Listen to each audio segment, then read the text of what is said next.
ও বান্দা, তোর এত টেনশন কিসের রে? আমি আল্লাহ তো তোর জন্য আছি। সুবহানাল্লাহ।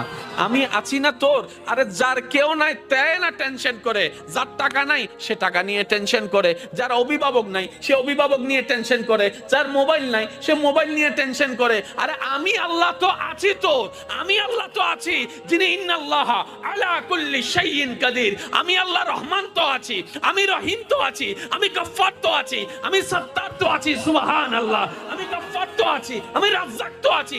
আরে আমি থাকতে তোর টেনশন কি? বান্দা বলে যে কথা তো ঠিক, যার নাই সে এনে টেনশন করে।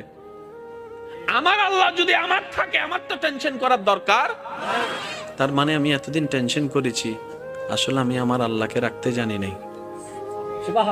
আমি আমার আল্লাহকে রাখতে জানি, আমি আমার আল্লাহকে ধরে রাখার মতো ধরে রাখতে জানি নাই, যার কারণে তো টেনশন আমাকে